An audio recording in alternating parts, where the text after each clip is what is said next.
Wittgenstein es uno de los filósofos más importantes del siglo XX y se destaca por los aportes que hizo a la filosofía analítica y sobre todo a la filosofía del lenguaje. En esta oportunidad veremos una introducción a su concepción sobre el lenguaje.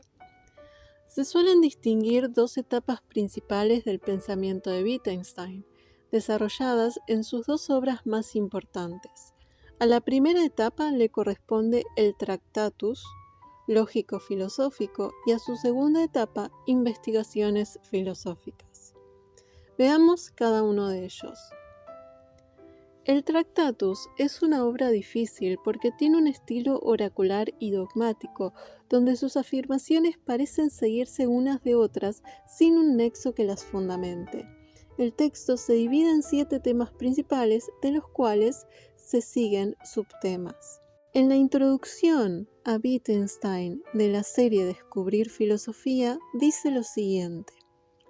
Está organizado según un sistema de números de hasta 4 decimales, donde hay 7 proposiciones principales que están comentadas mediante proposiciones secundarias que van aclarando aspectos o bien de las proposiciones principales directamente o de las inmediatamente anteriores a ellas. En esta obra, el filósofo austríaco define al mundo como la totalidad de los hechos. Distingue entre hechos complejos y hechos atómicos. Los primeros pueden descomponerse en hechos atómicos, los cuales se caracterizan por ser simples e irreductibles. Cabe aclarar que Wittgenstein en ningún momento explica o define con claridad qué son los hechos. Por otro lado, las proposiciones también son hechos cuyo sentido está dado por su relación con los hechos atómicos. Las proposiciones también pueden ser simples o complejas. Las más simples, llamadas elementales, son los nombres, que afirman la existencia de un hecho atómico. Wittgenstein define las proposiciones como pinturas de la realidad, inscribiéndose dentro de una teoría pictórica o figurativa del lenguaje. Según Carpio, el lenguaje podría entenderse como un mapa de la realidad o como un reflejo. No obstante, para poder representar el mundo, tiene que tener algo en común con él. Esto en común será la forma lógica. Y en el caso del Tractatus, la verdad va a estar dada por la comparación entre proposiciones y realidad.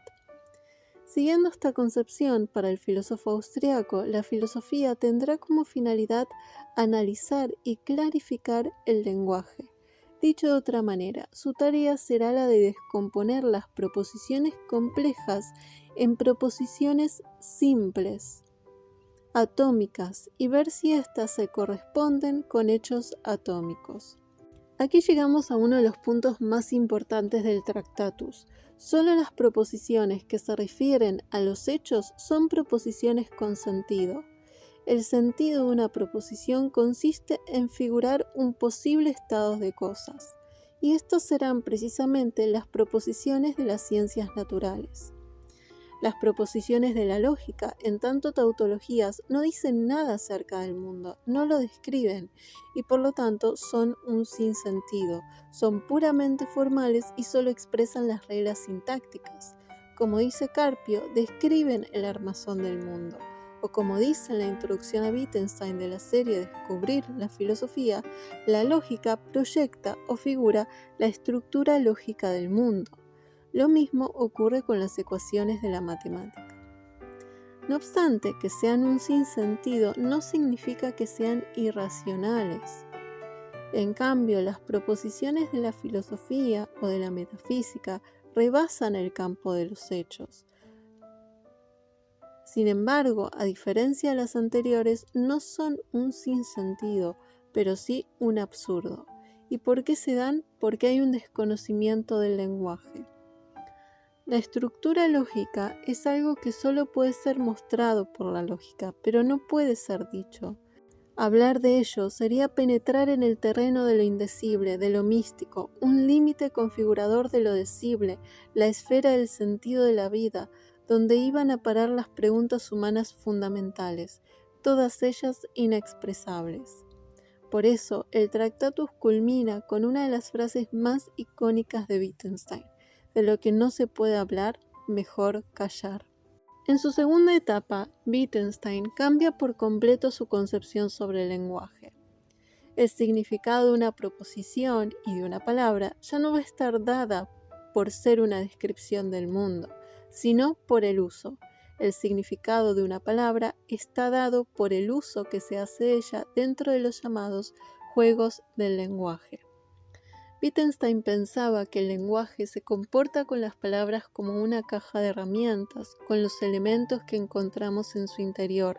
Las iguala, como parecen iguales los manubrios en una cabina de locomotora, si bien todos tienen funciones diferentes y no se accionan por igual. ¿Qué son los juegos del lenguaje? El filósofo austriaco nunca da una definición de juego. No hay una esencia o definición precisa de juego, pues los juegos ni siquiera tienen una característica común entre ellos, salvo el estar conformados por reglas y tener límites definidos. Los juegos del lenguaje vendrían a ser los diferentes lenguajes que responden a determinadas actividades de la vida cotidiana. Es decir, los juegos del lenguaje se asientan en formas de vida. Como dicen Descubrir Filosofía, entendamos una forma de vida como una comprensión exhaustiva y abarcadora de toda la realidad compartida por los miembros de una comunidad lingüística en un momento determinado.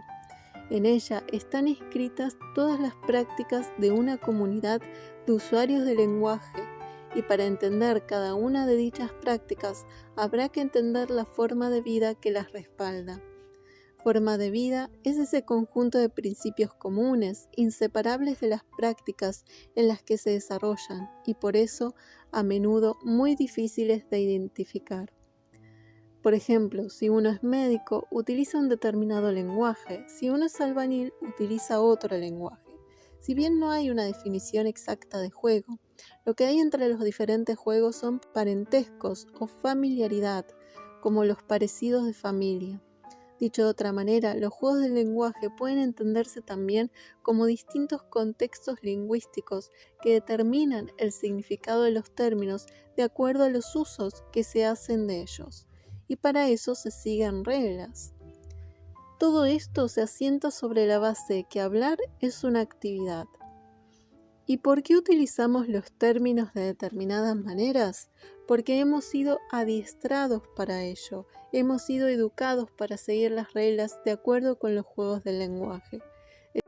El uso continuo que una comunidad hace de las palabras termina generando una costumbre que con el tiempo deviene en reglas que determinan el uso de los términos que componen dichos juegos del lenguaje.